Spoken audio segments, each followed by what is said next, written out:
Hi, everyone. Welcome back to Biopsychology, our Intro to Neuroscience class with our lab.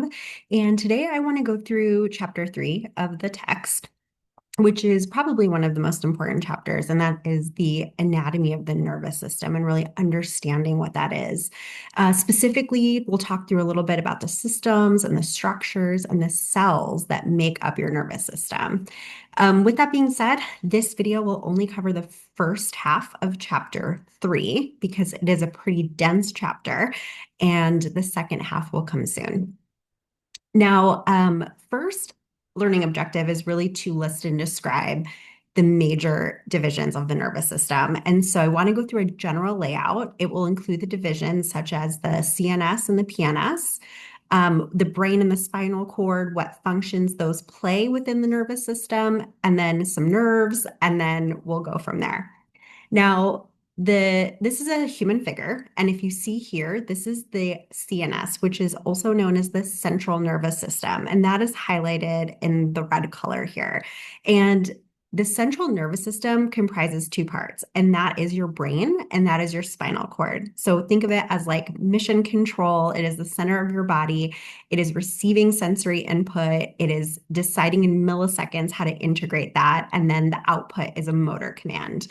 And then you have in yellow the peripheral nervous system, or the PNS, and that is everything outside of the brain and the spine. And that is throughout the rest of the body.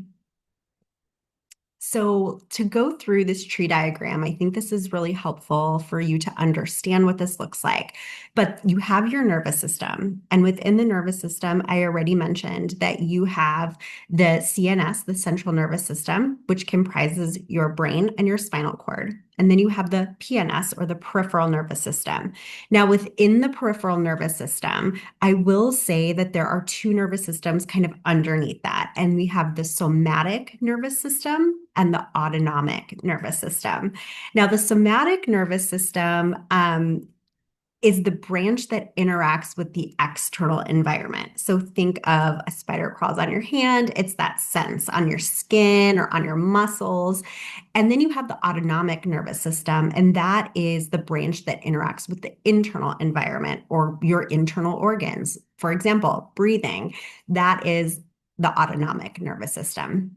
Now, both the somatic nervous system and the automatic nervous system have different types of nerves. We have afferent nerves and we have efferent nerves within each of these systems. Now, this really refers to whether nerves are bringing sensory information into the central nervous system, or if it is carrying motor commands away from the nervous system, the central nervous system.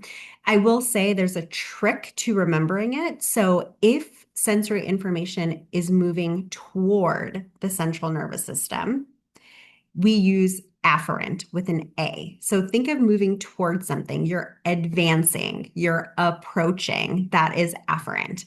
And then think of those motor commands that are going away from the central nervous system. They're escaping, they are evading. That is efferent with an E. So afferent is coming into the central nervous system, and efferent with an E is moving away from the central nervous system.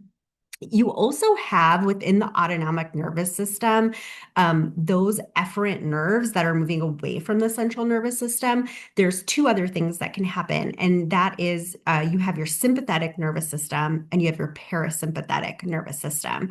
Now, this suggests that the sympathetic branch really activates an organism. So it's activating it. It might be arousal. It might be excitement. It's that kind of that adrenaline. And then you have the parasympathetic branch, which actually acts to conserve energy.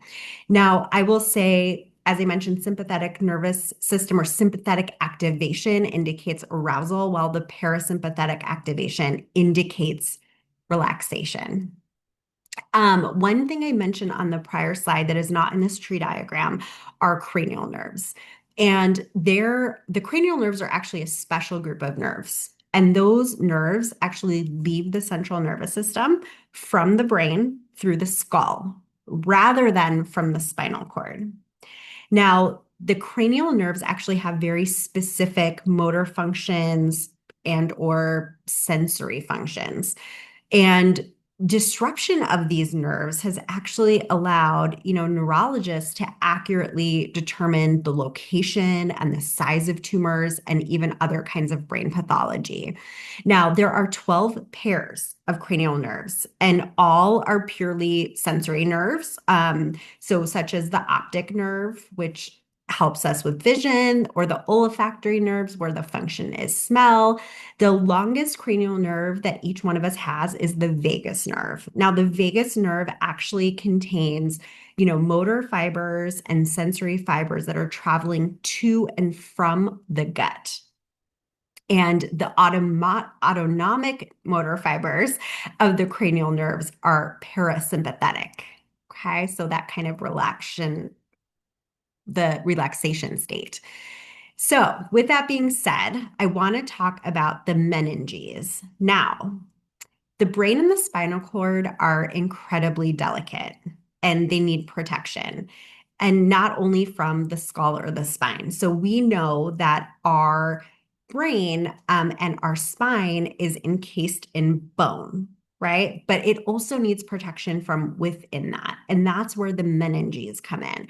And the meninges are essentially three protective layers, and it is layers of tissue that surround the central nervous system. Think of it as protective wrapping. This is very, very important. And so, if and when we get to that sheep brain dissection, depending on how it comes, you may actually see the meninges, and you'll have to kind of go through that to get to the brain. But the brain and the spinal cord, the meninges that are covering that is going to be the dura mater. And so other words for that is tough mother. So dura meaning tough. And that is the outside layer. It is the toughest, and think of it like a thick leather jacket around the brain and the spinal cord. And then you have the arachnoid membrane, and that is kind of known as the spidery mother, and it's the middle. It is named after the word spider because it actually has a web-like appearance. And the space under the arachnoid is actually filled with what's called cerebrospinal fluid. And cerebrospinal fluid, or CSF, is important because that actually is what is cushioning the brain. So I'll talk about that in a second. And then you have the pia mater. And the pia mater actually, I believe, stands for gentle mother. And that is the delicate innermost layer. So you have your dura mater, you have your arachnoid, you have your pia mater. And it clings very tightly to the surface of the brain and the spinal cord. But because it's so tight, it's actually folding over, or it follows every fold and it follows every groove. So think of that as almost like plastic wrap. Now, together, these three layers are protecting the brain from injury. They're keeping it bathed in fluid. They're providing a barrier against infection. And we know if somebody takes a fall and they hit their head, yes, the skull is there to protect the brain. But if it's hitting bone and it's a really hard fall, there's nothing else to keep it from, becoming damaged or really having a traumatic brain injury. That fluid that the cerebrospinal fluid provides actually cushions the brain. Think of it like a waterbed. So it kind of is gently floating. Now, what you see here are the ventricles of the brain, and this allows hollow spaces to be filled with cerebrospinal fluid. You'll have to bear with me because the vocabulary words are really tough sometimes, especially when you're speaking kind of quickly. But these ventricles are important. They're not just empty cavities. They actually play a very critical role in protecting and nourishing the brain. And so you have a few things here. You have the lateral ventricles, and those are the largest, and they're located within each hemisphere of the brain. So you have your left hemisphere and your right hemisphere. And if you were to go ahead and do this, you would see this lateral ventricle kind of right here and here. And they act like reservoirs. They are actually producing and circulating that cerebrospinal fluid. Now, once that is producing and circulating it, the fluid actually flows down, if you look on the left side, into the third ventricle. And that actually sits right at the midline of the brain. And from there, it travels through a very narrow passageway called the cerebral aqueduct, which connects the third ventricle to the fourth ventricle. And that is located near the brainstem and the cerebellum. And when I say cerebellum, and we'll learn in part two the divisions of the brain, but the cerebellum is kind of that back part that is really down. And you can see the figure on the left, it looks like a little mini brain in and of itself. That is the cerebellum. And then finally, that cerebrospinal fluid goes down the central canal of the spinal cord. So on the left, you have obviously the side view. And then on the right, that right picture, you're looking at the top view. Now, I would like for you to think of this system like plumbing of the brain. It is cushioning the brain against injury. It's also removing waste. It's helping to maintain a very stable chemical environment. So without these ventricles, without cerebrospinal fluid circulation, the brain is actually far more vulnerable to damage. So a little bit more on this. I went through the ventricles. We talked through the lateral, third, fourth, and central canals, but I also want to talk through where cerebrospinal fluid comes from. Where is the CSF coming from? It's actually produced by a structure called the choroid plexus. And the choroid plexus actually filters blood to make the fluid. I mentioned that cerebrospinal fluid actually cushions the brain, delivers nutrients, and it clears waste. So it's like the brain's cleaning and shock absorbing system. If the cerebrospinal fluid cannot drain properly, it actually builds up and it can create a condition called hydrocephalus. And it literally means water on the brain. And what happens if it's not draining properly and it's building up is it actually increases pressure and can be dangerous if it's not treated. So the ventricles and the cerebrospinal fluid system are critical for keeping the brain safe, for keeping it, nourished and actually functioning smoothly.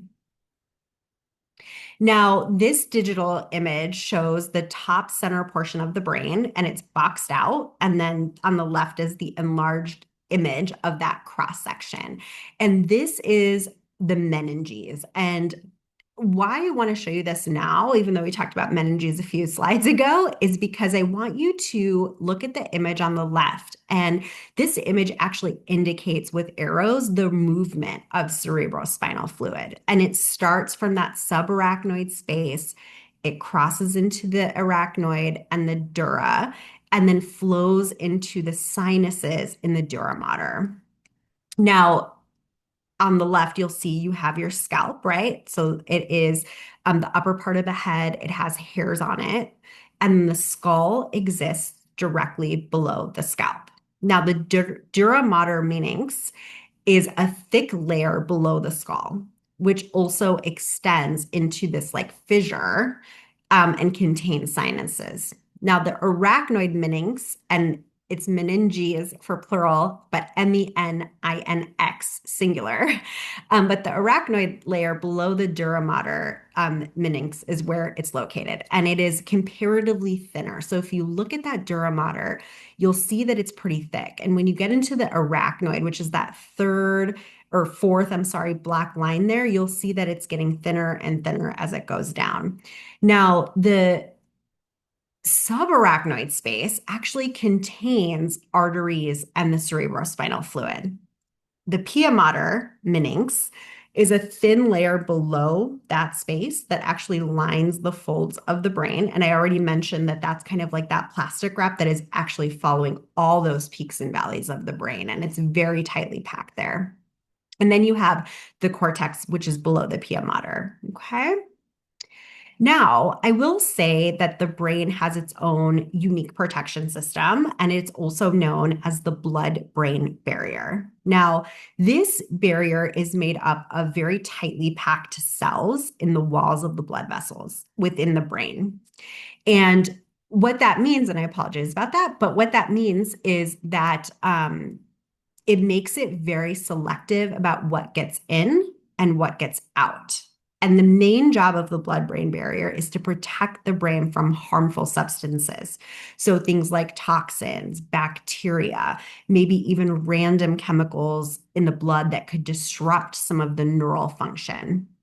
However, the brain does still need nutrients. We know this. For example, oxygen is needed or glucose is needed. So it uses what's called like active transport systems to actually bring in larger molecules that are essential for survival. So it's pretty amazing if you think about the brain and the human body and how complex this brain is, this organ is, that it knows what should come in and what should come out and has these protective layers and ways of keeping you alive. It's pretty fascinating. So you can think of the blood-brain barrier like VIP security checkpoint, right? Only certain things are getting through, and usually there's special clearance that's needed for that. And that just keeps the brain's environment very stable and safe for neurons to function properly, which actually takes us to the anatomy of neurons. And neurons are cells, and we talked about it a little bit in chapter 1, but neurons are cells that are specialized for the reception, the conduction, and the transmission of these electrochemical signals. And neurons come in a variety of shapes and sizes.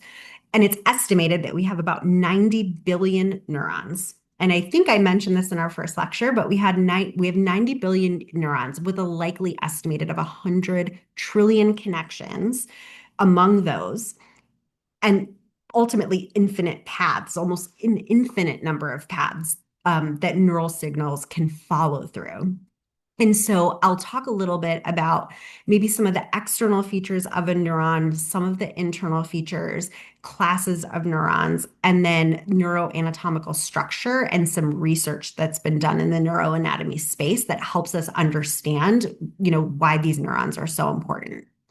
So starting with the parts of a neuron, and this is the external features of the neuron, you actually first have the cell body. And the cell body, if you look, it's at the top left and it's red.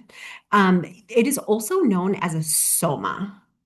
This is the control center of the neuron. It contains the nucleus, which is like that very middle dark red, and organelles that actually keep the cell alive. And it integrates incoming signals from something called the dendrites. And the dendrites are on that red cell body, but if you look at it, they look like tree-like extensions that they branch out from that soma or that cell body. Now, the dendrites are receiving incoming signals, so chemical messages from other neurons. And so neurons are constantly synapsing and they're like talking to one another, right? There's neurotransmitters that are getting put in there and out of there. And so it's receiving incoming signals from other neurons at what's called the synapse. And we'll learn more about this. But the dendrites act like antenna. So they're picking up information and then they're sending it. So I'm picking up information from this neuron. I'm actually sending it now to the cell body. And then there's what's called the decision point. And this is known as the axon hillock. And the axon hillock is, if you look, it's the third kind of black font there on the right, and that arrow is pointing to just where that kind of blue, the blue like tube-like structures are coming. So that little path right there in red at the very bottom where it connects, actually is where the cell body and the axon meet. And the axon hillock actually integrates all of the incoming kind of, exciting signals and the inhibitory signals. And if the combined signal is strong enough, this axon hillock initiates what's called an action potential. So think of that as the electrical impulse. So I'm a dendrite. I'm getting stuff in from another neuron. I'm sending it into the cell body. And now all of a sudden, before it goes into, the axon, it has to make a decision. And that decision is the signal strong enough to go ahead and actually create an electrical impulse, right? How we act. Now, the axon is that long, thin fiber. And it's a long, thin fiber that is carrying this action potential or this electrical impulse away from the cell body. So it functions kind of like a transmission cable, and it's sending the signal toward what's called axon terminals. And I'll talk about this a little bit. But you also have something called myelin, and that is what looks like to be blue tubes kind of along that transmission cable there. And it is a fatty insulating sheath that actually wraps around the axon in segments. And the myelin is produced by glial cells. And we'll talk about glial cells in a couple slides here, but the glial cells are, either oligodendrocytes, which are in the central nervous system, or Schwann cells, which are in the peripheral nervous system. And the myelin actually increases the speed and the efficiency of this signal transmission, right? And it's allowing the impulse, this action potential, to jump between gaps. And that is actually known as the nodes of Ranvier. And if you look where all those like blue myelin sheaths are, right? In between, you have these little, it looks like red or orangish like gaps. Those are the nodes of Ranvier. So that actually is the signal is jumping essentially over those so that it can produce a faster response, a faster signal. And then if you look at the bottom cell body that has the dendrites, right, you see almost like a tree-like structure with branches, like looks almost like fingers coming out of the myelin sheath there. And these are called buttons or axon terminals or terminal buttons. And these are very small. They're like bulb-like endings at the tip of the axon's branches. And this is where neurotransmitters are released. And they're released into the synapse. Now, neurotransmitters could be things like endorphins. It could be dopamine. So there's tons of these, right? And so it's releasing these neurotransmitters into the synapse when the action potential arrives. So it's sending it through, the action potential has arrived, and now it's going into the synapse. And the synapse, if you look at the very bottom right, you'll see that arrow pointing over there, but that is actually there. Synapses are tiny gaps between that button, like that bulb of one neuron, and the dendrite or soma of another neuron. So I mentioned at the beginning that these dendrites are actually getting signals from another neuron, putting it into the cell body where another kind of like electrical impulse is happening. The decision is made, bam, here we go. Neurotransmitter is actually released. And then that clings onto the next dendrite, which then clings onto the next cell body. So again, this is where the synapses is where chemical communication happens. So neurotransmitters cross the gap, they bind to receptors on the next neuron. And I will say that neurons, like two neurons, don't ever actually touch. They don't touch. So that electrical kind of signal happens, but they don't ever really touch. So I will say, because this can feel very confusing, I'll give an analogy. I think it's probably best if you think of a neuron like a message delivery system. So the dendrites are like the mailboxes. They're receiving these letters, right? These are the signals that they're receiving. And then the cell body is like the post office. It's the office that's sorting the mail. And then the axon hillock, think of it as the manager that decides whether there's enough mail, in this case, signals, that is piled up to go send it out for delivery.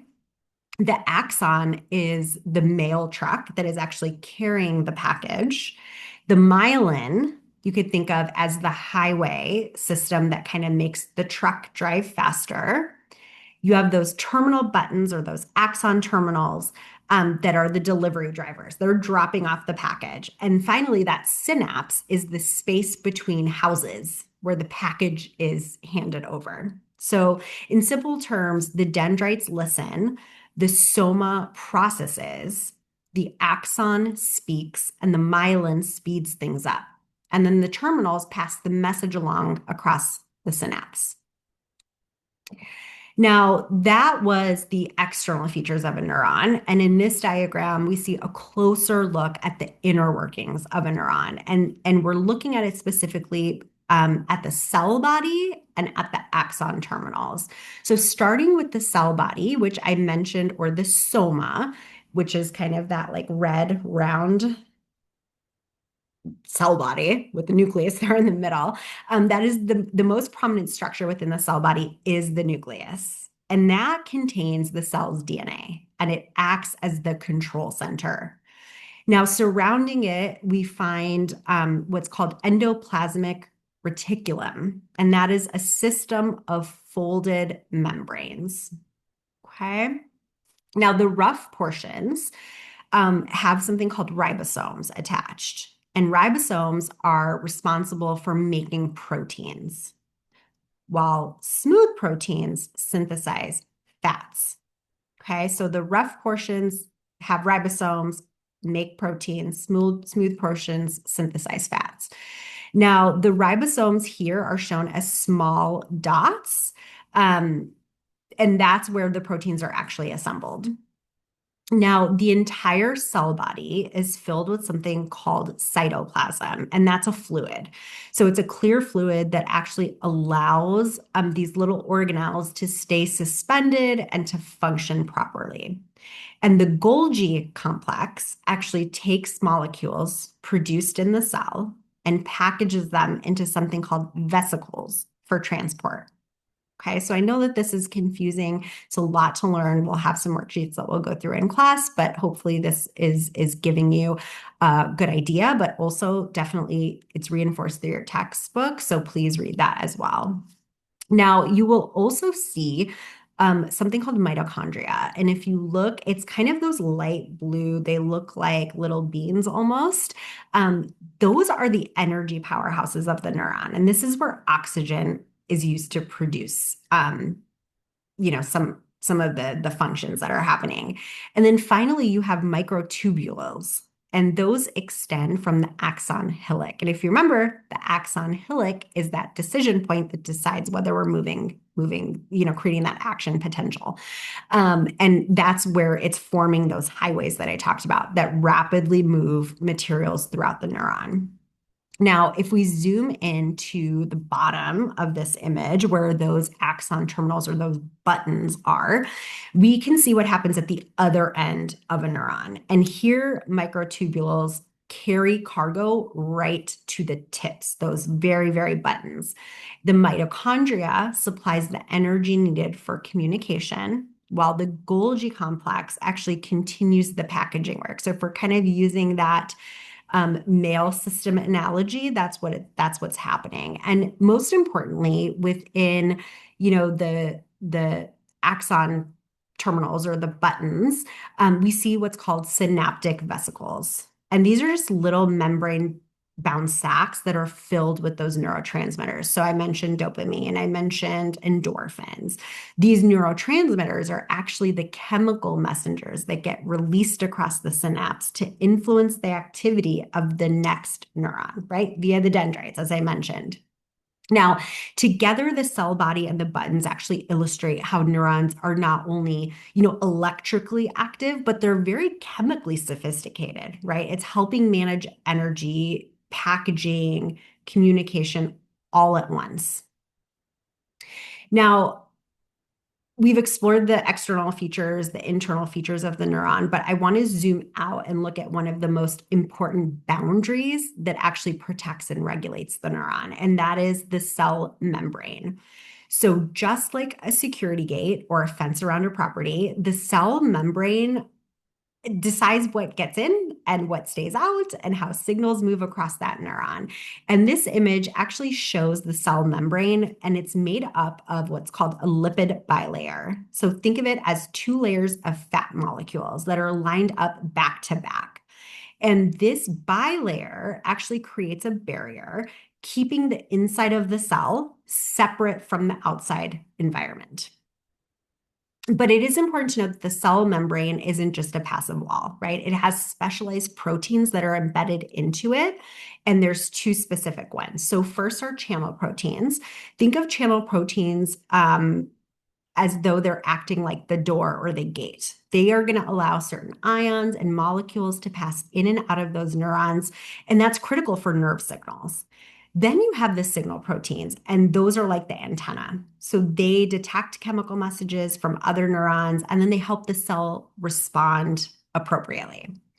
So the cell membrane keeps the neurons, the internal environment stable while still allowing, important communication with the outside. And without it, the neurons couldn't actually send messages or maintain their proper balances of chemicals. Now, we've seen how the neuron is built, how the cell membrane regulates its environment, but neurons actually come in different shapes and forms. And I mentioned this kind of at the beginning of this subsection. And it comes in different shapes and forms depending on the function. And so not all neurons look the same. Their structure actually often matches the type of job that they do in the nervous system. And so this image actually illustrates 4 classes of neurons. And on the far left, you'll see the unipolar neuron. You'll see that circular cell body that has a nucleus right in the center, right? That actually gives rise to one process that then splits into 2, one moving upward, one moving downward. So unipolar, one. Now, I will say that the upper one ends in dendrites, and then the lower one, which is labeled the axon, actually ends in those buttons. This is kind of what I was talking about a few slides ago. The second class of neurons you have are bipolar neurons. So you'll still see that circular cell body with the nucleus right in the center there, that red, and it gives rise to 2 processes. So one is moving upward, the other downward. Now the upper one ends in dendrites, and then the lower one also, right, ends in buttons or those axon terminals. The third type you have is the multipolar neuron. And you'll see again the circular cell body right there with the nucleus in the center up at the top. And it gives rise to several dendrites. So you'll see even more tree-like branches here, right? And it also gives a long axon. And then you have the multipolar interneuron. And this is, you'll see again, the circular cell body that has that nucleus in the center, and it gives rise to several dendrites. It does not have an axon. So I will say that interneurons are usually multipolar, but they're shorter and they exist mainly within the brain and the spinal cord. And the job of the interneuron is really to connect and process information between neurons. So think of it as like the middle manager in a company, right? They're going back and forth here. And so the big takeaway from this slide and the classes of neurons is that the structure of a neuron, whether it's unipolar, bipolar, multipolar, is actually closely tied to its function in communication and processing information. Now, I want to talk about glia, and glia is often referred to as the forgotten cells. And for many years, I think neuroscience research has focused almost entirely on neurons as kind of the stars of the show in the nervous system. Neurons send those signals, they process information, they control behavior, so they got most of the attention. Now, glial cells, for example, oligodendrocytes and Schwann cells, which are in the peripheral nervous systems, oligodendrocytes are in the central nervous system. As well as microglia and astroglia, were often thought of as they're the support cells. They're like the glue holding everything together. And in fact, that's true because the word glia comes from the Greek word for glue. But what I can say is more recent research is actually showing the glia as far more than passive support. So oligodendrocytes and Schwann cells actually speed up communication by wrapping those axons in myelin, which we talked about. The microglia is small and acts like the brain's immune system. So it is cleaning up debris, it's protecting against infection, and microglia play a role in the regulation of cell death, the formation of synapses, and synapse elimination. And the astroglia are actually the largest glia cells, and that's why they're called astro. So they regulate blood flow, they maintain that blood barrier, they recycle neurotransmitters, they help with the synapse formation. And as I mentioned, they're the largest glial cells, so they perform multiple functions. They also provide nourishment for neurons. So they can also, in your brain, can contract or relax blood vessels throughout the brain.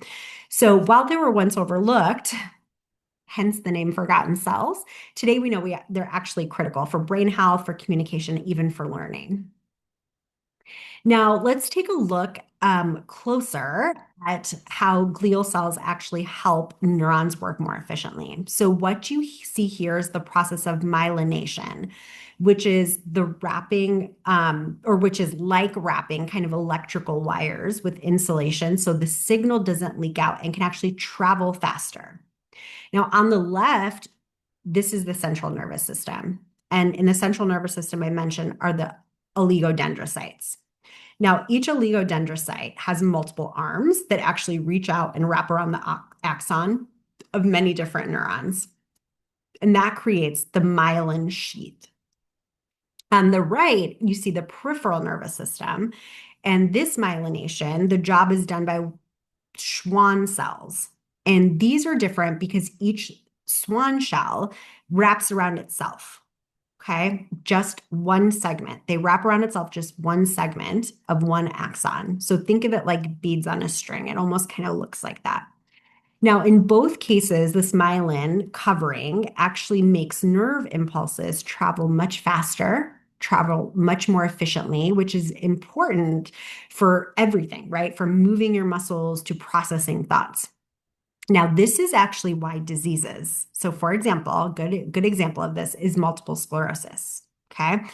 Multiple sclerosis actually damages myelin and it causes serious communication problems within the nervous system. So, the signals are either slowed down or they stop entirely.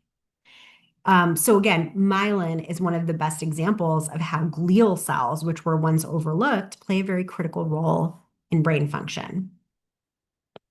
Now, here we see another type of glial cell. This is called the astrocyte, and this is shown in pink. Now, astrocytes, they're called cytes because cytes are cell, and astro for star. People think they look like stars, but they're star-shaped cells that play really a huge role in supporting the nervous system. And if you notice, you can see how they stretch out and they touch both the blood vessels, which are shown in red, and the neurons, and the neurons are shown in blue. So they're like hanging on for dear life over here. But this connection is really important. And the reason why it's important is because astrocytes actually help to regulate the flow of nutrients and oxygen from the blood to the neurons. And that in turn, right, making sure that brain cells get exactly what they need to survive and work properly. Astrocytes also help clean up extra signals, so extra neurotransmitters after neurons send signals, which can keep communication balanced and can keep it efficient. Now, as we dive deeper into the study of the brain, it is important to understand how scientists and researchers are actually able to see and map neurons. Now, neurons are incredibly small. They're very complex. We just spent most of this session talking about neurons. So scientists actually rely on very special neuroanatomical techniques to make them visible and to actually trace their connections. And so here on this slide, you'll just see several of the key techniques that have been developed over time. You have the Golgi stain, which allows us to see kind of the full outline of individual neurons. You have the Nissl stain, which is highlighting cell bodies. Which is really helpful when we want to count or study density of a neuron, and then we move forward in technology, right? We start going into electron microscopy, which provides an even closer look, allowing us to study neurons at really this ultra structural level. And then finally, we'll cover neuroanatomical tracing techniques. And these methods are used to follow the pathways that neurons actually take through the nervous system. So starting with the Golgi stain, this photograph actually shows some neurons that are stained in a purplish black color. And this is the result of a Golgi stain, which is one of the earliest and most important techniques for studying neurons. And what makes this method so special is that it doesn't stain every neuron because there's so many neurons. We talked about 90 billion neurons that if it were to stain every single neuron, we wouldn't be able to like identify or know anything. So it actually only stains a small percentage of them. And so it sounds like a disadvantage, but again, it's a benefit because when you're staining only a few neurons in a sample, you can clearly see the entire silhouette. So if you're looking at the, purplish, blackish neuron here, you can see the cell body. You can see that kind of bigger purple area. You can see the entire silhouette. You can see the cell body. You can see the dendrites, right? Those tree-like structures that we talked about without the image being overcrowded if it were to stain everything. And so I will say it's important to note that the internal details of the cell, right, are not always visible in this method, and it's not visible in the Golgi stain. But the reason why this was revolutionary was because for the first time, it gave scientists a way to map out the complex shapes of neurons and really to confirm that the nervous system is made up of individual cells and not one kind of continuous web, which is what some people had thought. Now, what are the steps of a Golgi stain? So Nissl kind of sort of similar, but the stain part, what you do is you actually preserve a small piece of nervous tissue. And I don't think the textbook covers this, but you take a small piece of nervous tissue, such as brain tissue, and it's preserved. And then the tissue then gets soaked in a solution. And that's the first step. And then it gets treated with like a silver nitrate. And that in turn forms these like crystals, these silver chromate crystals. And that is a chemical reaction between these two substances inside the neurons. And so this is what kind of selectively fills this entire neuron with a dark kind of purplish, blackish brown color. Now, let's go on to the Nissl stain. So this first photograph shows kind of a lavender colored patterns, right, on a lighter background. And you can see the thick curves that are joined at the end. So that is that top half panel picture, right, with the square around it. And the second photo shows that piece magnified, right? It's a magnified view of those curves. Now, here, the individual granulars that make up the curves are visible. So now that we've seen how the Golgi stain allows us to visualize some of, the entire neuron, we're going to shift to this other important technique. Now, the Nissl stain works differently. It doesn't show us the whole neuron, but instead what it's doing is it's highlighting the cell bodies of neurons by staining structures inside of them called Nissl bodies, which essentially are just rough endoplasmic reticulum packed with ribosomes. So go back a few slides and you'll kind of see that the internal kind of structures of that neuron again. But on this slide, you see two views of the rat hippocampus, so part of the brain. Now, in the top panel, when it is under kind of low magnification, the Nissl stain actually reveals the overall organization of the brain regions. And it's doing that in clustering groups of cell bodies. And this gives us a map of the brain structure. Now, in the bottom panel, we have higher magnification happening. We can actually see individual cell bodies much more clearly in here. And this allows scientists and researchers to count neurons in specific areas and then study patterns of cell distribution. So while the Golgi stain is best for showing the entire structure of the individual neuron, the Nissl stain is incredibly valuable for understanding how many neurons are present and how they're arranged across different brain regions. So we've looked at those stains. Now we want to look at one of the most powerful tools that we have for studying neurons, and that's the electron microscopy, or the electron microscope. And what you're seeing here is really a color-enhanced kind of scanning micrograph of the cell body of a neuron. And the green area is the neuron itself. And then all of those bright orange structures are those buttons that we talked about. So those terminal buttons are those axon terminals from other neurons that are making contact with it. Now, electron microscopy actually gives us a pretty incredible level of detail, much higher than light microscopy, because we can actually see the synaptic contacts that form between neurons. And this reminds us that each neuron isn't working alone. Instead, it's actually receiving input from thousands of other neurons through these tiny synaptic connections. So, in other words, this technique doesn't just show us the structure of a single neuron, but it's revealing the complexity of the entire network. And it's what really lets us appreciate the brain as this like vast web of communication, where the structure and the function are meeting at that synapse. And then finally, let's look at another important neuroanatomical technique, and that is tracing pathways in the nervous system. And this is shown here in two different approaches: anterograde tracing on the left-hand side there, and then retrograde tracing, which is on the right. Now, panel A on the left, so anterograde tracing, this is where a chemical tracer is actually injected into the cell body of a neuron. And that tracer travels down the axon, following the same direction as nerve impulses until it reaches those buttons, those axon terminals. And this technique, this anterograde tracing, actually helps researchers map where a neuron sends its signals, right? Essentially, its output connections. Now, in retrograde tracing, which is panel B on the right, the process is reversed. So the tracer is actually applied at the buttons, so those axon terminals, and it's traveling back toward the cell body.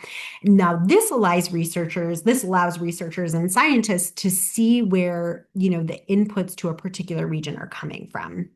Now, together, these tracing techniques are like mapping kind of a city's roads, right? Anterograde tracing shows maybe where traffic is flowing out. And retrograde is tracing and showing us where traffic flows into it. Sorry, anterograde shows us where traffic flows out. Retrograde shows us where traffic is flowing in. And so when you can use both methods in tandem, it gives us a very detailed picture of how different regions of the brain are wired together. Now, the last kind of subsection I want to go through for part 1 of chapter 3, I told you this was dense material, but I want to really take a step back and talk about how we describe the directions and the positions of different brain and nervous system structures.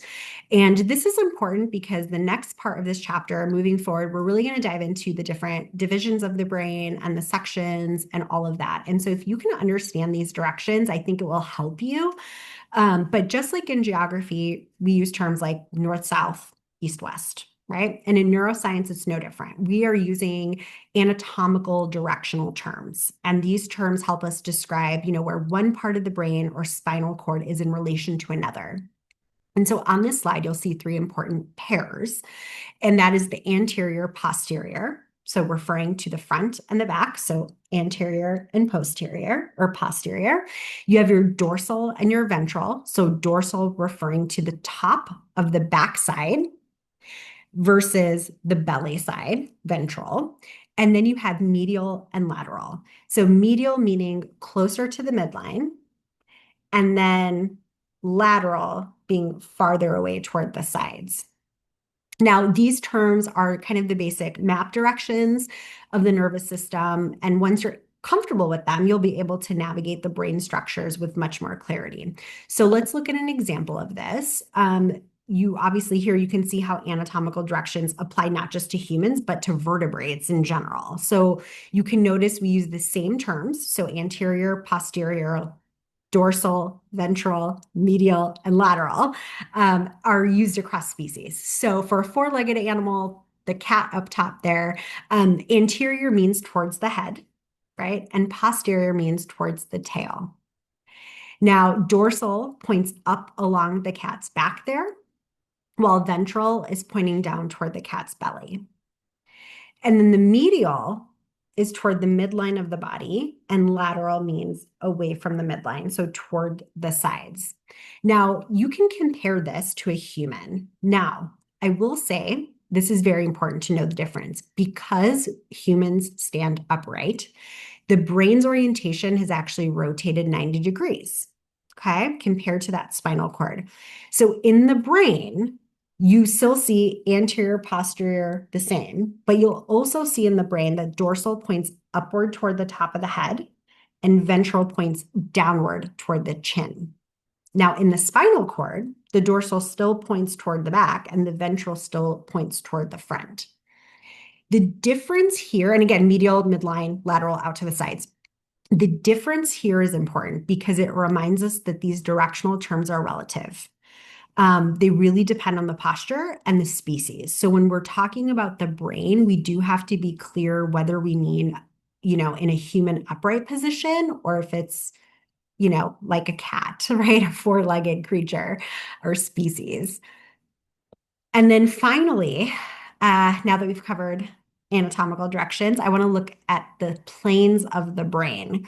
Now, these planes are just ways of slicing the brain so that we can study the internal structures.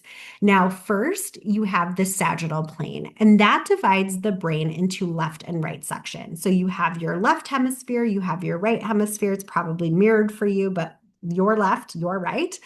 And if you were to cut right down the middle, that is called the mid-sagittal plane, giving us a view of those two hemispheres. Next, you have the frontal plane, which is also called the coronal plane, and that divides the brain into front and back portions. And it's like looking at the brain face on and slicing it vertically. And then finally, you have this horizontal plane, and that slices the brain into top and bottom portions. And that gives us a bird's eye view of the structures that are inside. And these planes are very important in neuroscience and very important in medicine because they allow us to see different perspectives of the brain, especially when it comes to CT scans or MRI imaging. And they also connect directly to how we interpret cross sections of the spinal cord. So I will pause there. And that is section 1, or the first half of chapter 3. And part 2 will come soon. Thank you for listening and watching.